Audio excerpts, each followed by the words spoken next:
పారిపోయాడని అమ్మ చెప్పింది కానీ ఇంత తొందరగానా?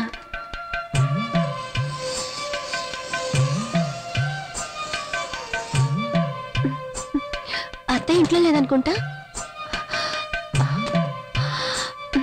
హాయ్.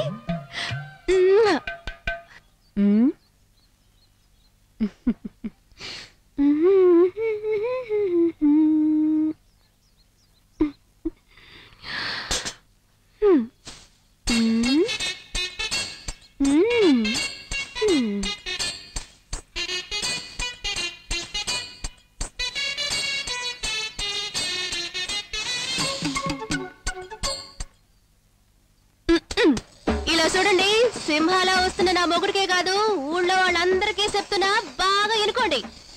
మా అమ్మ నాకు సారగా ఇచ్చిన సూట్ కేసుని ఏ బేవస్గాడు నొక్కేశాడు. కరెక్ట్ గా 1 వీక్ టైం ఇస్తున్నా. నా పెట్ట గనుక నా దగ్గరికి రాలేదనుకో, ఇంటికొక్కడిని చీపురు కట్టతో భర్త పడతా.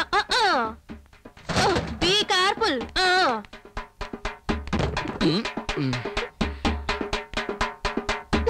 ఏరా, నా పెళ్ళామే తన సూట్ కేసు పోయిందని అబద్ధం ఆడి నాటకాలు ఆడుతుంటే దాన్ని నువ్వు తీసుకెళ్తావరా? అవునని చెప్పడానికే కదా నేను తీసుకొచ్చాను. చేస్తావా? చూసావా, నువ్వు వంటగదిలో నాకు తెలియకుండా దాచిపెట్టిన సూట్ కేసుని ఎదవన ఎలా ఎత్తుకెళ్ళాడు. ఈ నిన్ను వెయిట్ చేస్తావంటే చీపురు కట్ట తీసుకుని 4 రాస్కెల్. జరిగిన దానికి నేను నిన్ను క్షమాపణ కోరుకుంటున్నాను. మరి నైట్ జరిగిన తప్పుకి? నైట్ ఏంటి తప్పు?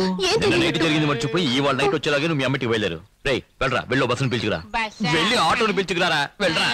నువ్వు నీ మనసు మార్చుకునేలాగా మీ అమ్మింటికి వెళ్ళారు. ఎందుకంటే మళ్ళీ రాత్రికి పిల్లి వస్తుంది, పాత్రలని పాడు చేస్తుంది. బయలుదేరు పో.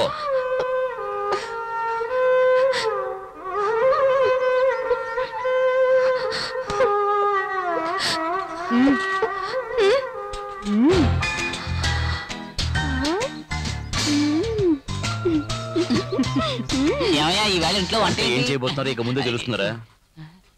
సరే ఇలా చూడండి, నిన్న నైట్ జరిగిన యుద్ధంలో నా పాత్రలన్నీ సొట్టబడిపోయాయి. వీటిని బాగు చేసి ఇచ్చే వరకు నేను ఇక్కడి నుంచి బాగా వినపడిందా? ఇదిగో పాత సామాన్లకి మాట్లాస్తాం. ఏంటో నవ్వుతున్నావు? వాడిని పిలుచుకురారా, వెళ్ళు. ఏమయ్యా రావయ్యా, పాత్రలన్నీ సొట్టబడిపోయాయి. అదే తన అమ్మగారింటికి వెళ్ళాలి, త్వరగా కానివ్వు.